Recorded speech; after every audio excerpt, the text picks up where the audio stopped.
Good morning. We were doing this at 12, but we're starting just a second early, so I got to say good morning to everyone because it's still morning if you're here in Austin. This is Troy Schlicker, host of the Austin Spotlight. Today I am joined by Mark Downs. The great part of live video is sometimes I don't have some of the stuff up, so there you go. Now you can see that this is Mark. And he's been kind enough to join me today. Mark is the co-founder of a company called Wishing Horse Productions, and I appreciate you taking the time to join me today, Mark. Thanks, Troy, for having me. Should Awesome. be fun. Yeah. So why don't you give us a quick little debrief of kind of what Wishing Horse is and does?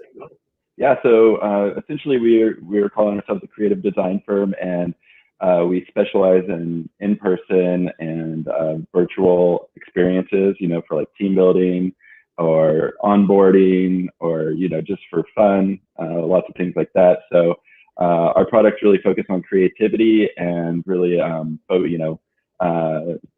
immersing yourself in the world around you. So our main product that we're using right now is called Escape the Box, and it's essentially an escape game and scavenger hunt and kind of a guided tour all at once. It could be a fun competition, or it could just be like a fun experience for your family and friends. But yeah, we do it for like big team building events and focus on local neighborhoods and really kind of making those kinds of things shine. That's awesome. Really letting you know about a city or a neighborhood. Cool. Very nice. So kind of tell us a little bit about your background. Like many people, I know had a chance to talk briefly, but like many people, I know you're not originally from Austin. So we all have kind of that origin story of what brought us to Austin and kind of how we ended up here and ended up starting businesses. So I'd love to hear a little bit about that. Yeah, so I'll also talk about Eris, Robert Kelly, who's my wife and also co-founder of the company. So we both are transplants. I came from the Bay Area in California, grew up there, came to Austin for grad school at UT in about 2004. So I've been here about 17 years if I'm doing the math correctly. Eris came in the late 90s from New York City, right? So she grew up in Brooklyn and Manhattan, upstate a little bit. And we both loved the city, never left. First time I traveled here, I made it my goal to move here. It was like 5 years. So 1999 was the first time I ever went to Austin, visited a few more times, tried to get people to move here with me, failed at that, but managed to get here on my own. And yeah, I love it. Love the changes, even with all the difficulties and everything, but I still love kind of like the heart of the city. Nice. What was it about that first visit in 99 that kind of drew you to the city and that desire to, hey, I need to make this a place that I move to in the future? Yeah, well, so I studied film in school, and one of the directors I was really into is Richard Linklater. So I think I already had sort of that kind of connection to Austin. And then when we came through here, it was just, just a really, fun place. Everyone was super nice, just like everyone always says, when they talk about Texas and Austin. But I think like that creative bent around Austin is what really drew me here and made me, I just let, and it was also like easy to get around. I come from the Bay Area, so you're driving 30 minutes, taking BART, whatever, just to go visit your friends or go to do something fun, and this was like, oh, I could take my bike downtown in 10 minutes or, get to campus in 15 minutes and, just really explore the city that way and not have to be in my car all the time. Yeah, right. It's all definitely perspective. There's definitely a lot of people now that are kind of like, oh, Austin traffic is awful and it's so hard to get around. But again, if you're from a smaller city or from some cities maybe with better traffic things, yeah, it can be challenging. But there's also a lot of parts of the country where it's worse, and so it's definitely a matter of perspective that way. Absolutely, yeah, and and I've always lived relatively close to downtown too, and that was it's always been on purpose, just so I'm not doing that kind of commuting. If you can intentionally stay off of 35 in Mopac and not have to cross the river too much, that will save you a lot of time and headache and stress for sure. Yeah, absolutely.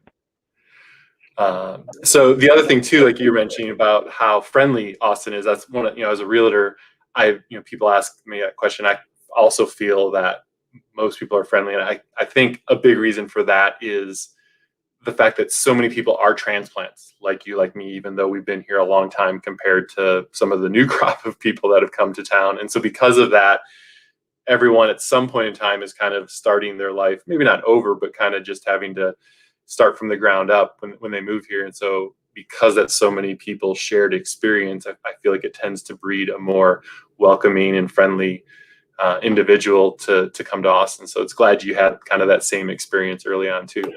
Mm-hmm. So you mentioned you had studied some film in school. Obviously now you guys run a small business. Kind of what was that in between? Did you come to Austin specifically on the film side of things? Were you lucky enough to be able to like transfer with a job? Kind of what was that first initial step when you got to Austin work wise? Yeah, so no, I did not go to film school at UT. I went to film school in Santa Barbara, and then I was in the School of Information here for a master's program. And I had been working in libraries before that in California, and that's kind of how I jumped into that field. And so that was pretty mind opening and really cool. But yeah, once I got out of school, I started working at a company called the Go Game, and that's where we really started like doing a lot more of the creative stuff, right? Like for work, So when I first got here, it was like coffee shops and then campus jobs and all that stuff and student loans and all the good parts of that. But then, but yeah, like a couple years after that is really when all the kind of designing these interactive kind of experiences kind of started. And like for me personally, I really just like once I got the travel bug, I just really love to explore cities and really get to know like the heart of a city, hang out with locals, act like a local, meet locals. I'm not really like the kind of person who wants to like a passive tour experience or to be in a van or drive by tourism kind of thing. And so that's like kind of what the heart of going into like especially Escape the Boxes and what we were doing before. So I have all this professional experience kind of designing these things so people can like look at the best parts of their city.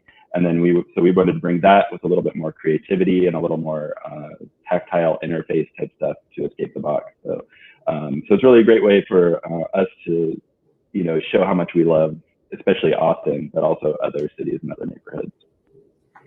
That's really cool. So it sounds like there's obviously been like for most people with starting a company, it's not necessarily just an instant flip the switch like, hey, I want to start a company, although there's definitely people who do that. There was kind of that growth and that flame that was slowly building as far as having an idea and having more interest and more information that would kind of lead to where you guys got to today.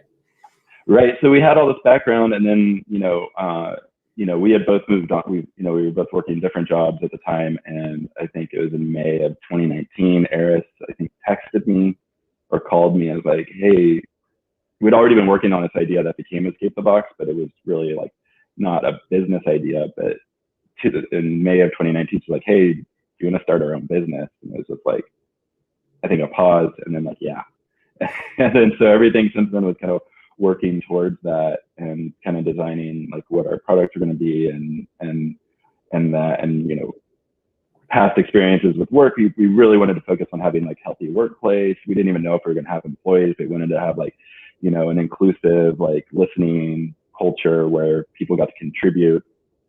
So that was a big part of what kind of atmosphere we wanted to have, and just as like, yeah, letting people be creative within the company and also like with our products and just highlighting and showcasing, things we love. So, it started like Escape the Box started as like a thing called Art Attack, which was going to be like a kind of a interactive museum experience. And we came to learn that museums really like to like kind of do everything in-house. And they were like, well, we definitely like love neighborhoods. And so we were like, let's just make the neighborhood like the museum and make it outdoor and really, and also like highlight the businesses, showcase the businesses too, and like the public art and all that. So like we focus on, you know, businesses that have been in Austin forever, at least 20 years or whatnot, and also like the public art, like murals and all that. We like to highlight that stuff, give a little history, shout out the artists and things like that too. Very nice. Yeah, there's obviously a number of Austin art pieces and things of that nature that lend itself to that experience. And interesting enough, like I mean, like say you go to Instagram, you go to Facebook, and you always have people taking pictures in front of, you know, probably 5 or 6 main different art pieces. But you know, even for someone like me who's in town, like I'd be like, oh, I think it's in. I'm pretty sure that's in this neighborhood or whatever. But someone who doesn't live downtown, I wouldn't, you know, I'm sure a few of them that I wouldn't necessarily know the neighborhood. If I wanted to go get my Instagram picture in front of one of those murals, I'd have to go make sure and know how to get to the location. So understanding the neighborhoods around those has got to be kind of an interesting component as well. Right. And I'm not going to give away all my trade secrets, but we know where a lot of those are. And yeah, just like tiny details, things you would never notice if you're just walking by. Even, you know, if you lived in Austin your whole life, and we've had people experience Escape the Box who grew up here, and they're like, I didn't know about that. And just giving a little more context than the facades and the surface level of everything, you know, Nice. Really is really kind of, you know, I think where for me it's really enriching and personally valuable is like being able to offer those experiences to people, you know, just so that, because, you know, I always want them to know the best parts of Austin when people come to town. It's like I want to show them all my spots and like, oh, you didn't, oh, you haven't had this taco, or, you know, you haven't been to this neighborhood, or you haven't been to Barton Springs, you know, let's go there, you know. So How much learning on those places, those neighborhoods, you know, again, those murals and small businesses, obviously with the small businesses probably to learn a little bit more, but how much learning from those kind of things was involved for you guys as well? I'm sure, again, it sounds like something that was a very fun experience for you to get to know those places better, but how much of that was stuff you felt like you already had a great or a very good handle on because you'd lived in the city for as long as you had, and you enjoy doing those already, versus, hey, we need to, you know, we're, you know, great, we know 80% of it, but we really, if we're going to have this experience, we need to bump that up to 95%, or kind of where were you there? yeah, so yeah, I think because, you know, one, living in Austin for 17 years, and two, kind of the experience we had before where we were writing these sort of out, you know, these other types of like scavenger hunts in neighborhoods. You know, we had a lot of familiarity with a lot of like kind of the hot neighborhoods in Austin. That's changed a little over time, so we've had to like learn about the new neighborhoods, and I'm still surprised when things pop up sometimes. So there's always like, you know, going back and checking things out, and there's always like a new detail. You know, there's always something new. There's always a new person you talk to. You know, even if you're familiar with the business, maybe we hadn't like actually talked to the owner yet, and then now we have, and so we just know a little bit more about their origin story. And so, I mean, there's always a learning experience. It's fun. It's great when you're like think you know a place back of your hand, and then you go back and you're like, how did I like not see that? That's amazing, you know, or maybe that's new and I had no idea, you know. I know on South Congress, where we do a lot of this, you know, there's like, you know, just cool murals everywhere, like new ones. I saw an artist working on one, like kind of in that new development area. You know, I guess where the Nike store is now, but there's, you know, the huge mural is beautiful, and it's like, oh, that's like a local artist making something really cool that is going to be iconic for like the next 20 years, and I'm watching her like paint it right now. It's pretty awesome.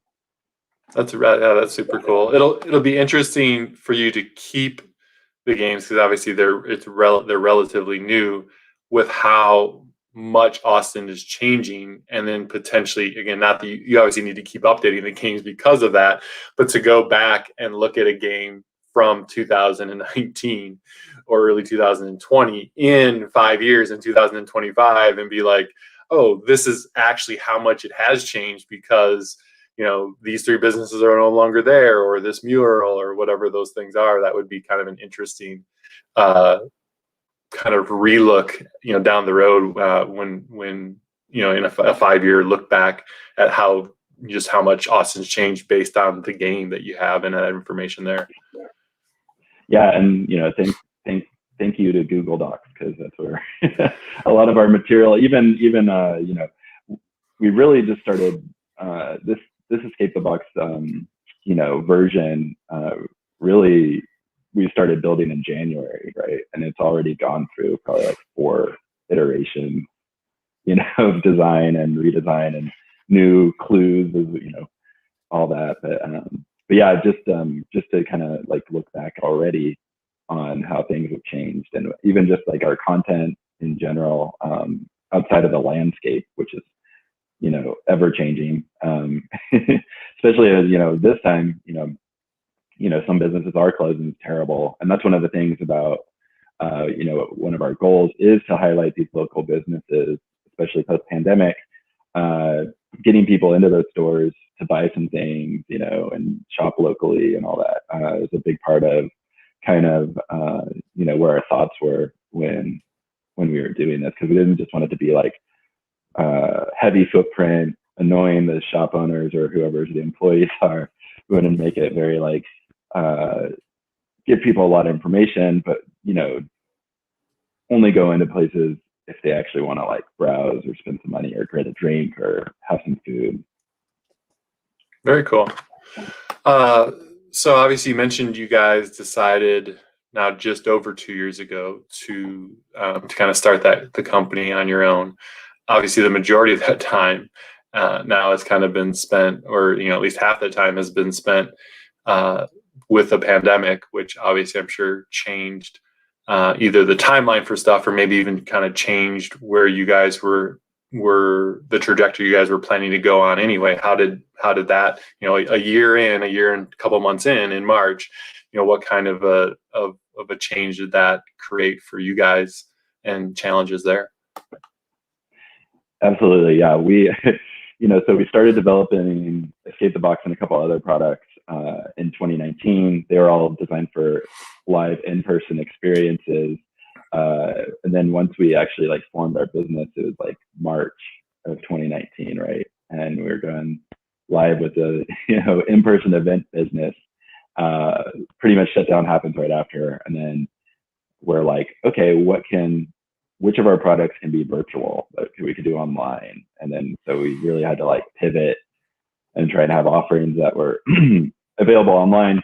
That kind of, we tabled Escape the Box for almost a year because of that. And that was like kind of our baby, right? So that was hard, to have to do that. And then it was really awesome when we got to come back to it in January and like kind of see all this stuff start to happen.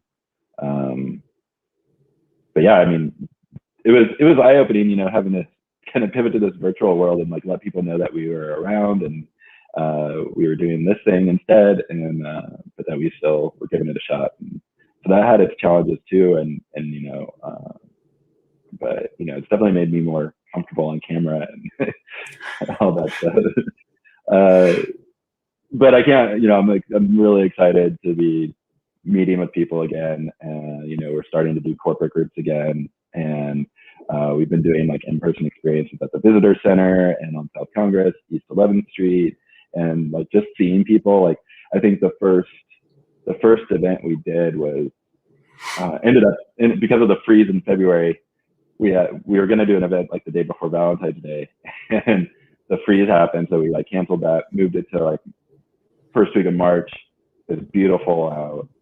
People were actually going out and exploring for like the first time in a year, and they were so excited to be doing this like fun in-person event and hosted thing where time travel oriented themed Escape the Box, where they get to learn the history of a whole neighborhood and like pretend they're traveling through time and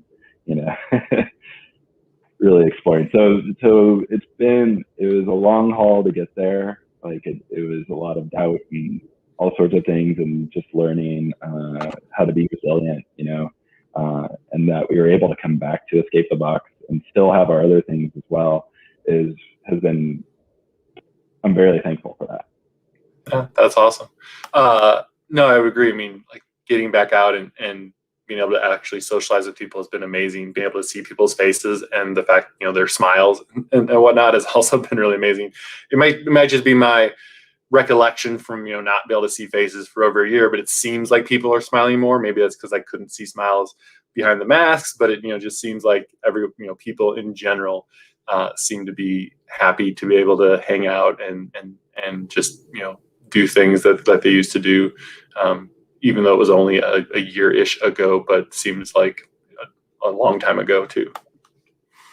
Yeah, I mean, yeah, I know I'm super happy to be out there and, vaccinated and have my mask off, when appropriate. I imagine other people are like, yeah, I think those smiles are like genuine and they're not just like something that was, maybe you were smiling behind your mask, but I wasn't always. Definitely not always. You didn't have to. So, obviously, you guys. This is my understanding is this is your first company, first business that you have started. From that standpoint, was starting a business something you had again kind of thought about doing or wanted to do in the past, and known that it might be something you would do, or was that entrepreneurial tendency and spirit not really something you ever necessarily thought you would get into? Years, decades ago from that standpoint? Well, I will say this: Eris, my co-founder and wife, she had her own woodworking business for a number of years, in the 2000s. So she already had that going. I think, for me, I've always wanted to be a creator. Going to film school, writing a lot, either like, a lot of, music or like lyrics or poetry or whatever. So I've always, and essays even, I've always enjoyed like writing, creating in that kind of space. And so I think I wouldn't necessarily say I'd always felt entrepreneurial, but, like I wanted to be a writer or a musician or something like that, for a long time, or a filmmaker. So in that regard, yeah. And I've always had like ideas and always wanted to push those even at other companies I worked at. And so I think it became if you really wanted art. Mm-hmm. Yeah, no, I mean, it gives you, as a creative person, it gives you a lot more freedom, right? Because you don't have to get the okay from a boss, or, again, if you're designing something, that another company has in mind, like, oh, well, you guys want it that way. That's not how I would do it. So it can definitely open up the creative juices and creative options for you, which I'm sure is pretty exciting. Yeah, absolutely. I think when we made the realization that like we can do the things that we want if we do start our own business, and I think, it just wasn't really on my radar until Eris said that in 2019 to actually let's do it ourselves. And it's like, oh yeah, we can make all this stuff the way we want, with valuable feedback from other people. Sure. What Escape the Box is today and what Wishing Works Productions is today is not like even what it was in the first, iterations of that. The market's definitely your feedback, right? Because as much as you may want to do I want to do it exactly my way. If no one else wants to participate in that, it's going to be a very short-lived business in that standpoint. Yeah, and that, it's a very vulnerable place is when you're like showing, like even, showing our first website to people, and we've dramatically changed that since it went up. But thanks to our interns who have all gone on to bigger and better things, helping us redesign all like our branding and all that. But yeah, just sending it to friends and family, like our first website, and it was just like so stressed out, and got some good feedback, got some bad feedback, all that stuff. But that just with our products too, and it's like, what do you think? And people are like, well, that sounds exciting, that sounds fun, and so that's been pretty encouraging. That we have got a lot of feedback to keep so that we can keep going and like keep moving it forward. Very nice. Is there, aside from the pandemic, because right, like that's going to dominate the challenging aspects for most people's businesses, especially for a new business, what other thing with being your own boss, starting your own business, has been a challenge maybe that you didn't expect going in? Well, yeah, I think when we had some employee intern things, and for me, I didn't, I don't think we ever thought we would have any employees at all at first, because it's like that's that's challenging. We want to, because we want to be like great bosses if we are, for other people. So I think that was really eye opening. Just like how do you create like a really positive work culture? And Eris, of course, she worked a ton on that stuff. Me too, but so for me, that was one. I think just how do you sell yourself and how do you sell your business? How do you talk to people? First kind of meetings that we had with event companies way back in like the fall of 2019, and just being like, oh, I'm in my boardroom. At the, and here's my deck and my pitch deck, and I learned that I'm not very good at like I'm better at the pitch deck on a Zoom call than I am in person with it. I'd rather just kind of like talk, and show. Now we have Escape the Box, so it's got like, it's kind of a visceral kind of thing that I could show people, has stuff in it, like puzzles and all this fun stuff. And so I can kind of use that as like a visual kind of aid and not have to like look at my screen behind me or whatever. And where am I again? There's something else to kind of grab their attention and their imagination versus you feeling like it's all on what you're saying to make that happen. Yeah. Yeah. So yeah, I really like it kind of, I'm the kind of guy who would like go through I'll go through 5 slides, verbally, and then I'll still be on the first slide behind me. I'm like, oops, catch up. Or where am I again? So forgot to hit the space bar to get to the slide that you're on. Has there been anything in that same regard, on the positive side, something that you again didn't necessarily think of when you were going to start this, that you're like, wow, this is way cooler, way better than you initially thought, or a few things that have been key to your success so far that again maybe you didn't know on day one when you guys decided to start the business, but you're like, oh, this, again, the interns, like you talked about, providing feedback were super helpful and kind of pushing us forward. Have there been, what kind of positive things have come to light for you? Well, I guess, speaking to the intern thing, I think that was like incredibly valuable for us. It was like so great to have like a little team, and meet them and have our like, Zoom calls and meetings. We did team building with them. So we were like, workshopping our products with our staff, and it was like so enjoyable, and we always had such a great time doing it. So I think, that was really awesome, and I never thought of it like that. I've worked remote for so long. Like I haven't, like the company I worked for was based in San Francisco, and I'd go out there occasionally and we'd have like, pre-Zoom meetings, right? Like, Skype,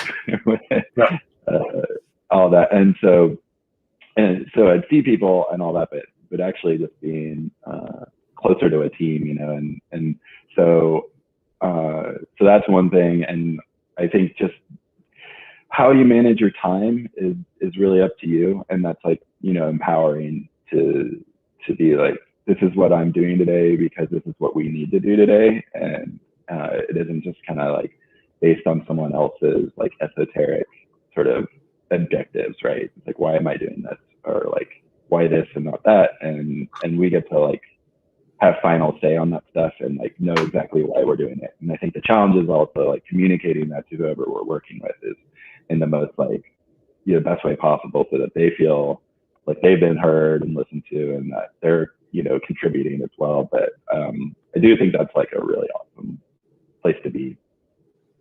Yeah, time management is definitely one of those things that I think is both awesome but also challenging, right? Because you can not do anything, and you're not, you're only held accountable to yourself.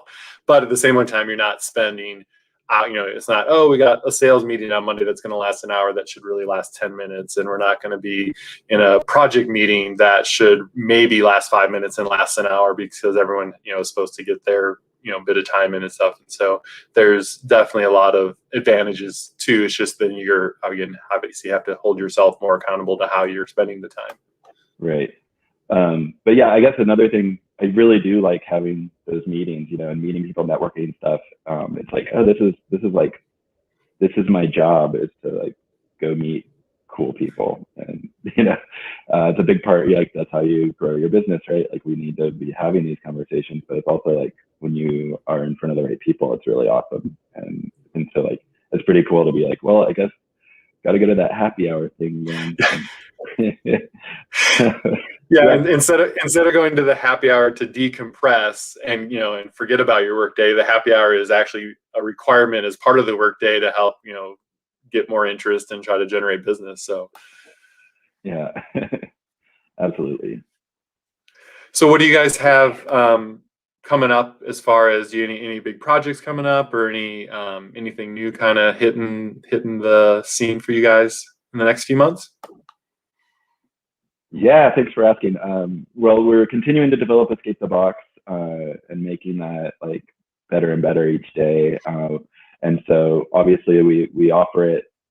Currently, we're offering it in like two places. So there's South Congress and East 11th Street, but we're always developing new neighborhoods, and we're talking to other people about, we might do an event on Rainy Street. We just booked a big 230 person event in Nashville for the fall, for September. So we're just going to start developing that right now. So that's really exciting. And Nashville's great. And, my background is I did travel a lot for work. And so I know all these cities already. So it'll be fun to have those start to pop up here and there. Though we certainly want to focus on Austin. But yeah, so just continuing with Escape the Box and getting the word out about it, getting people to play and have fun with it is really where we're going. And just been taking calls like the last week. Things have really picked up at the corporate groups and conferences and all that kind of stuff. So that's been exciting. That's awesome. Yeah, it's good for you guys, obviously, but also good to see that businesses are starting to get back to some of their old practices and getting people being able to do more stuff in larger groups. So that's awesome too. If there's a business or an individual or something like that that has more interest in you guys, what are kind of the best ways to get a hold of you? Yeah, so Wishing Horse Productions is the website. It's really easy to book an event or to get a quote for a private event. We do public events for small groups that you can just book those directly from our website. If you want to learn more about Escape the Box, then there's a page for Escape the Box on our website. You can find that pretty easily, or just reach out. You could call me, email me, whatever you want to learn more. But it's a great way to explore your city, wherever that may be. Yeah, we got the website up there for all the podcast people. Just mark at Wishing Horse Productions, and then also Wishing Horse Productions on Facebook, and the Wishing Horse on Instagram. Cool. Well, I really appreciate you taking the time to chat with me today, Mark. It's awesome that things are moving up for you guys in your business as well too. And as someone who, again, as someone who owns a small business, where it's just me, so don't need a lot of team building activities, unfortunately. But as someone who likes the escape rooms and some of the different things that way, I find it a really cool concept and a really interesting way to kind of get to know maybe some areas and cities and stuff like that. So it's awesome, and hoping big things for you guys. Oh, thanks. And yeah, definitely you're welcome to come enjoy one of the experiences. Just let me know. I appreciate it. So everyone else for the broadcast, really appreciate you taking the time to check us out today. Again, you know how to get a hold of Mark. My name's Troy, and hope everyone has a great rest of their day.